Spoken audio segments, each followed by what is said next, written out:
Irjen Napoleon dan Muhammad KC sudah damai Agustus.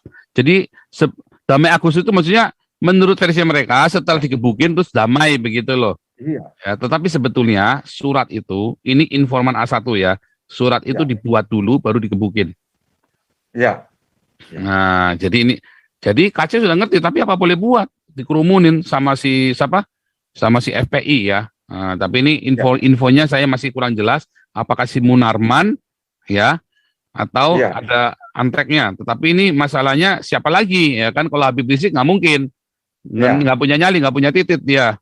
Kalau Munarman ya oke lah, dia berani terang-terangan siram air. Anwar ya, saya baca ya.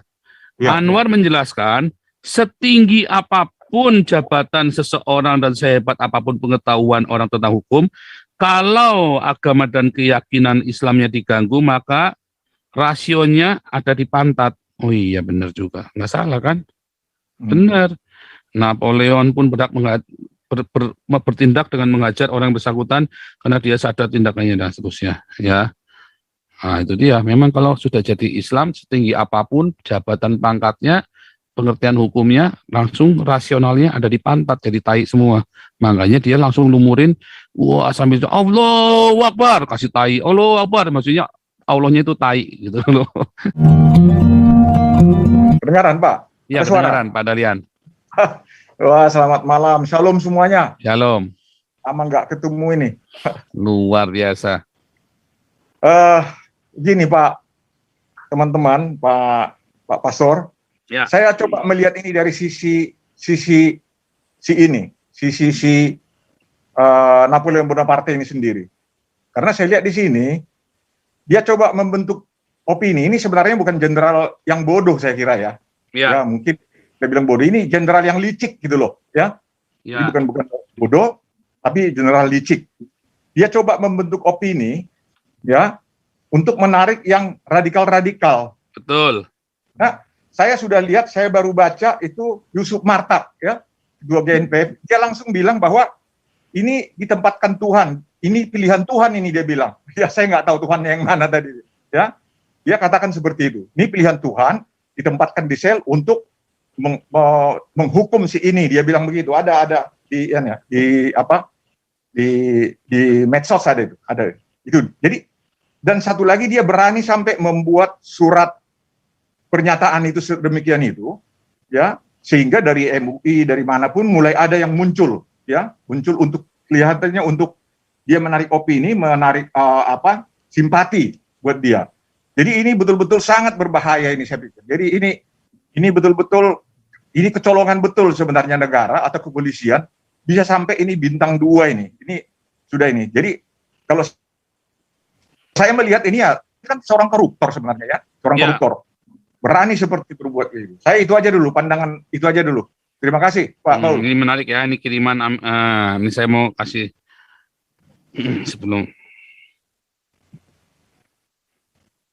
Ya, Anda coba lihat di layar Anda, ya, yang tadi saya maksudkan ya.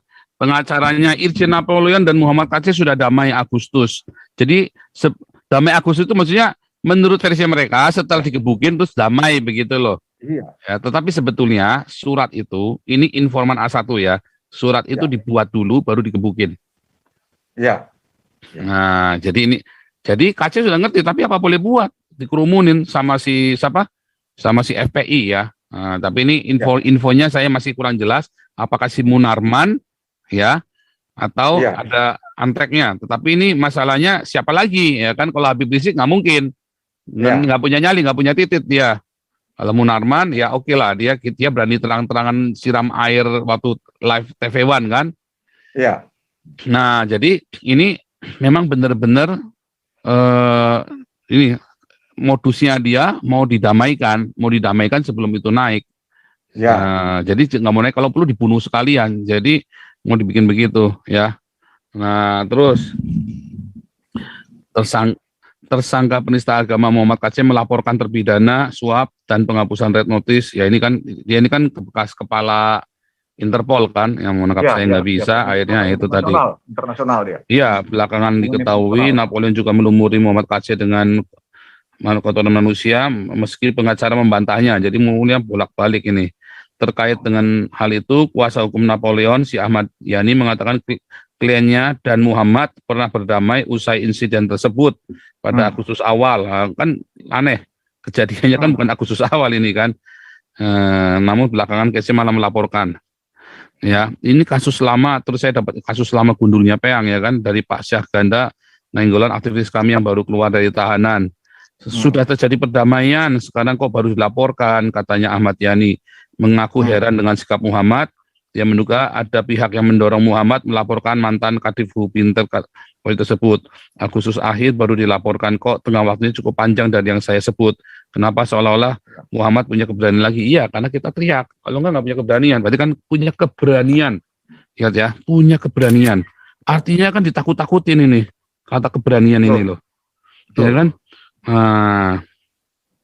Ada yang mendorong untuk melaporkan. Ya memang karena diintimidasi di dalam. Itu tadi. Tapi jangan khawatir, media luar negeri sudah ya. Menurut Yani, langkahnya Muhammad melaporkan Napoleon akan sangat, menurut Ahmad Yani, langkah Muhammad melaporkan Napoleon Bonaparte akan sangat merugikan tersangka penista agama tersebut. Merugikan, kenapa? Ini kan sama juga dia membahayakan jiwa Muhammad lagi, membangkitkan kemana orang lagi. Nah, ini kan berarti kan ini kan ancaman ini. Ini kan sebenarnya sudah ancaman. Ya. Ya, ini kan ancaman. Tapi kalau kita lihat semua ini kan skenario semua ini. Sampai ya, tadi kalau yang lagi tadi belum selesai. Ya. Ya. MUI dukung penganiayaan Irjen Napoleon Bonaparte terhadap Muhammad. Wakil ketua si India Anwar Abbas ini. Masalah agama itu sangat sensitif. Artinya dia mendukung. Ya. Sudah bilang sebenarnya ini memang pesanannya dia. Jadi ini pesanannya dia dengan sebuah iming-iming bahwa orang-orang radikal ini ya akan membebaskan si Napoleon. Iya, betul. Ya, itu yang saya bilang tadi. Dengan apa tekanan kepada pemerintah, sebab ini kan Napoleon statusnya belum inkrah, jenderal aktif, belum dipecat. Dan nanti mereka berjuang di luar untuk supaya si Mahkamah Kasasinya itu nanti bisa meloloskan si Napoleon. Itu yang akan terjadi. Terus kemudian si Napoleon akan kejar saya. Kan dia kan Interpol kan? Iya. Memang tujuannya itu. Ya, tujuannya adalah untuk itu. Tapi nggak bisa kejar saya karena saya sudah warga negara sini. Jadi ini maunya dia itu begitu maunya, tetapi si MUI ini juga bermaksud memang sudah tanam orang. Jadi apa yang terjadi nggak bakal lolos, nggak bisa karena udah kebongkar semua. Ternyata kebongkar semua kan? Iya betul. Dan Napoleon bisa lolos dari masalah red notice pun dia tetap kena kasusnya KC. Nggak bisa lolos karena sudah masuk dunia internasional ya. Jadi langkah dia udah dicegat sama Nabi ke-26 gitu, karena sudah masuk tadi kan sudah lihat sendiri, udah masuk ke masa AED Prancis kan, dan sudah masuk ke UCA ya, Union Catholic Association itu tadi kan. Wakil Ketua Majelis Ulama MUI turut memberikan tanggapan terkait mantan Kepala Divisi Hubungan Internasional Hubinter Polri tahun 2020 Irjen Pol Napoleon, itulah atas itu. Anwar Abbas mengatakan ada pelajaran yang bisa dipetik, pelajaran gundulnya Peang dari peristiwa penganiayaan tersebut, yang melihat sosok Napoleon bukan orang sembarang, sebab Napoleon diketahui seorang jenderal dari Prancis. Kita tahu bahwa Napoleon Bonaparte itu bukan orang sembarangan dan bukan orang tidak mengerti hukum, tetapi malah sangat mengerti, bahkan beliau adalah seorang penegak hukum. Itulah sebabnya betapa biadabnya seorang jenderal kalau sudah jadi Islam, kata Anwar Abbas dalam pesan tertulis kepada MNC Portal.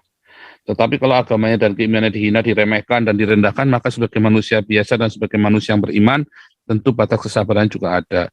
Anwar menjelaskan setinggi apapun jabatan seseorang dan sehebat apapun pengetahuan seorang tentang hukum, kalau sudah jadi Islam, maka rasionya juga jadi ada di pantat. Ini kan coba saya salah baca nih. Anwar ya, saya baca ya. Anwar menjelaskan setinggi apapun jabatan seseorang dan sehebat apapun pengetahuan orang tentang hukum, kalau agama dan keyakinan Islamnya diganggu, maka rasionya ada di pantat. Oh iya benar juga, nggak salah kan? Benar. Napoleon pun bertindak dengan mengajar orang yang bersangkutan karena dia sadar tindakannya dan seterusnya. Ya, nah itu dia. Memang kalau sudah jadi Islam, setinggi apapun jabatan pangkatnya, pengertian hukumnya, langsung rasionalnya ada di pantat, jadi tai semua. Makanya dia langsung lumurin, wah sambil Allahu Akbar, kasih tai, Allahu Akbar, maksudnya Allahnya itu tai gitu loh. kan zat itu kan. Nah, ya dan seterusnya. Nah, ini memang ancaman ini. Oh ya. Itu kira-kira.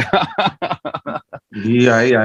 Ya, jadi ini skenario besar, dan kalau si Napoleon Bonaparte itu tidak peduli bahwa ini internasional itu jadi jadi malu Indonesia kepada internasional, karena ini kan karena dia nggak nyangka KC berani Pak, masalahnya Pak. Dia nggak memikir sampai sana Pak. Dia nggak berpikir KC berani. Makanya tadi kan statementnya si Ahmad Yani, si Jenderal Ahmad Yani-nya tadi kan statement. Kok bisa jadi berani sekarang? Dia kemarin sudah nggak berani loh. Kenapa sekarang jadi berani? Pasti ada yang mendukung. Iya, ya Nabi 26 yang mendukung, yang teriakin keras-keras, selantang-lantangnya pakai bukan 1 juta toa lagi, udah pakai 100 juta toa sekarang. Ya, itu. Jadi mereka nggak menyangka KC akan ngelaporin, Pak. Atau nggak mati. Mereka pikir KC itu bakal mati. Kalau mati kan gampang, Pak. Masuk peti aja langsung COVID. Ya, bisa dicari alasan yang lain-lain. Lebih mudah bunuh KC daripada membiarkan KC hidup. Tetapi sayang ada yang melerai di dalam, Pak. Ya. Ini ada informasi. Dilerai, Pak, sebenarnya, Pak. Kalau nggak sudah mati KC, Pak. Ya. Jadi jadi terakhir itu makanya kalau nggak sudah mati, pasti sudah mati. Karena lebih mudah membunuh KC daripada cuman menganiaya biasa. Nah, ya 2 jam disiksa, dipukulin sampai tulang rusuk. Itu ada yang melerai. Jadi ada yang menolong di dalam. Stop gitu kan. Ya tapi itulah ya. Semua kan sudah disiapkan. Pikir nggak mungkin lama sudah disiapkan semua, sudah tanda tangan segala macam kan. Kalau terjadi sesuatu, nggak nyangka KC buka suara. Wah, nggak sengaja itu buka suara itu karena dipaksa, Pak. Iya.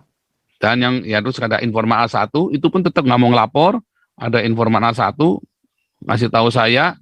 Iya. Ya akhirnya kita teriak sama-sama. Ya ini terbukalah semua informasinya. Nah ini masalahnya sekarang saya nggak tahu nih. Informannya di telepon udah nggak bisa lagi. Saya yakin dia dicurigai yang melaporkan ke saya. Nah itu dah, biarin aja dah. Oke, terakhir ya ini ya Pak Nugroho ya. Oke, terima kasih Pak. Ya, luar biasa Pak Dalihan. Ya, Pak Nugroho terakhir. Ya, terima kasih Pastor Paul Yusef Paulsang. Ya. Saya agak terlambat mengikuti pembicaraan di sini, tapi memang perkembangan demikian dinamis ya terkait Muhammad KC. Dari waktu ke waktu ada perkembangan ya yang harus selalu diikuti. Tapi saya heran, pengacaranya rasanya bergeraknya lambat. Sangat lambat ya. Ini suatu titik lemah. Moga-moga Pak Saifuddin dengar nih ya. Ya, ini pengacara Muhammad KC ini harusnya bergerak cepat dan taktis. Ya, ini di antara kita maksudnya, ya termasuk tim pengacara, kita maksudnya, kita yang mendesak-desak kasus Muhammad KC ini, membil Muhammad KC ini seolah-olah tidak kompak. Itu yang waduh menyakitkan dari diri kita sendiri.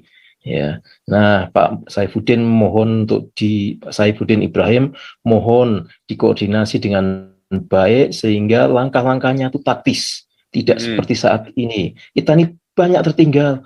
Coba kalau Pak Paul tidak teriak-teriak sudah matilah Muhammad KC.